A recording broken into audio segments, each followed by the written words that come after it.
Yeah, so brief resume again. Um, it was his first operation way back in June, I think, beginning of June. Um, and they were quite happy with the operation. They got most of it out. But as it says in that thing, macro cells, macroorganisms, macro cells kind of still left behind. And they said it could come back within a year. Well, as we all know, it came back within at least 6 weeks. I think I said a month, but it probably about 6 weeks. It don't really matter now.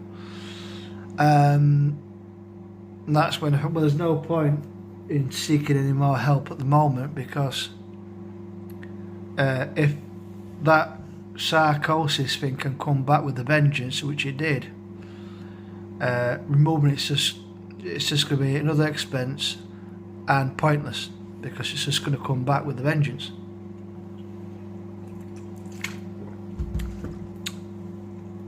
So we noticed the lump getting bigger and bigger, but Thrasher in himself was still good appetite, going in, coming out quite often. Obviously, as the lump got bigger, it must have been like carrying a ton weight around his leg, but he was still seeing more Thrasher. What I thought when we left for shopping Thursday of last week, because as we were walking out, it was under the hedge, and I could see the lump and then the pink bit. Now I thought, was that a second tumour or something? Stupid.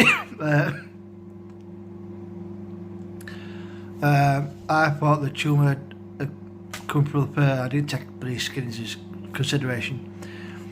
But obviously what I saw was it had broke through the fur. What I thought was a tumour was actually the skin. Obviously stretched to the max. And some point over the weekend, maybe Sunday, the thing burst through the skin. So that image that I sent you yesterday now, as you can see, that tumour has broken through the skin, and that's where all that ooze come out and all that that nasty aroma, which I call the smell of death, because that's, I mean, I can associate it with those. It was a nasty, foul odour, which shouldn't said, oh, he's starting to smell like you would think, like a cat getting old, don't groom itself all that much. I'm thinking that kind of smell, but I noticed it round where the skin was stretched. And then obviously Sunday, I thought, oh, that's a bit discoloured, a bit stretched, a bit. Oh, anyway, I checked the End Cottage website Sunday to see if there was any openings on Monday or Tuesday, but there wasn't any available. So, oh well, Wednesday. But it was like when I brought him in yesterday afternoon, because it's now Tuesday. Yeah,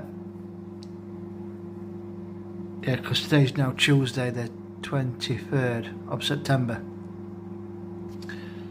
So I'm like, I thought I'm just preparing afternoon tea. I'd peeled about 9 potatoes, and I thought it's getting a bit chilly out there now. I'll bring him in, because he was in a cat bed, and the Jack and Jill seats, which are, you know, facing the shed at the back. You put the cat bed, I think it was, if it was on a seat top, it was on the glass table where it like separates the two seats. That's one we got from Asda. It was in that covered walkway, but it was the last one on that they had, and we got it at a reduced rate because some of the screws fixing the glass table were missing. So brought him in. I'm going, "Ooh, that smells. No, I looked up. That looks nasty."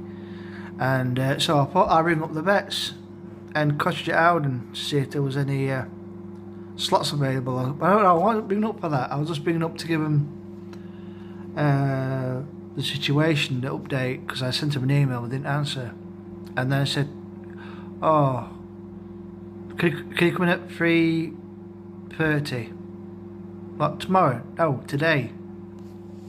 So obviously emotions run high, and we'll see what I come with. Come with. Grab the dog box from the shed, and obviously Gusha was very emotional, which is understandable because she was. I mean, she's like my own man, really. Wears her heart on her sleeve. We gets there about 3:20. There was a lass on the phone yapping away to somebody about tablets for her dog. What seemed like an eternity. So I'm sorry, I was waiting. I said, "Thrasher, yes. We'll just take a seat." And dead on our pass, somebody come out of this consultation room, and then about 2 minutes later, then went in.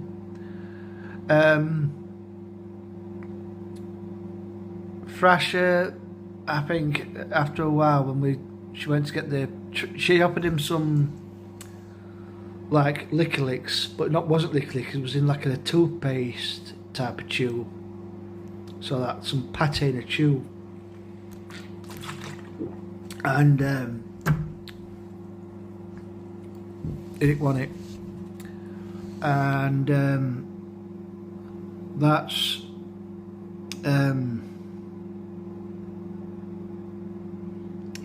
when I looked into his eyes, you could see in his eyes he was ready to go. You could see it in his eyes. He's looking at you, and he mentioned his name. His ears were twitching, even when about 6 minutes after the wallop load of anaesthesia was first administered. You see a pressure in his ears would twitch. So in the end,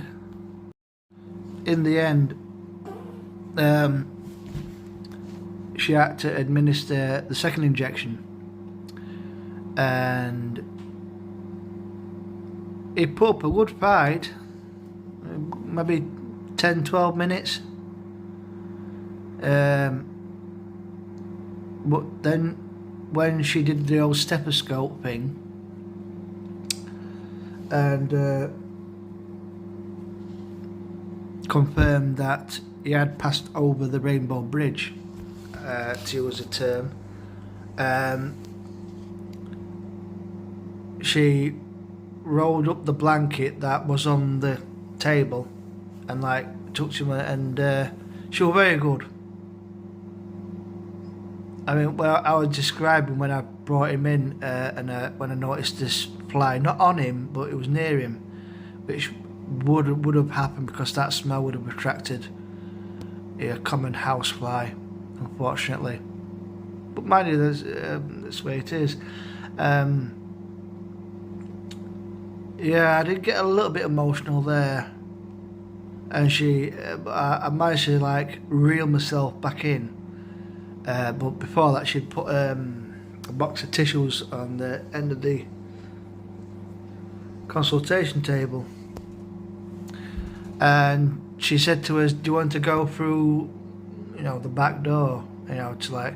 And we said, "Well, we've got to square up," and said, "Oh, no, we'll go through front." It was, I think there might have been one person in at the time, so it wasn't that busy when we left. It was, I think, just gone 4 o'clock when we left, so probably just under an hour. We're having his being cremated. We're having his ashes back, and they're being put into a thing where you can scatter the ashes, like I'm guessing it must be like a salt pot kind of thing, but with like a forest thing outside. So I'm guessing you turn the thing at the top so you get little holes coming. You can sprinkle. So two areas. Oh, and I'm going to get like a paw print thing done. So I'll probably put that into a frame. Obviously under the hedge where it was caught, but it was many a time. If it was too hot, or if it was, pissing down rain, it's under the hedge at the front. So like in line with the living room window. If you're looking out for the living room window, you see that low hedge. So that's where. So that's if you're walking out the house, it'll be to the right of the gate. And then the second part would be on my old man's grave. This potentially could be some point next week. Yeah, she definitely said next week, but at least it went out with no pain. It was fast asleep, and there were pin push. It was my cat in the end. But sometimes you've got to do what you've got to do, even it's very unpleasant.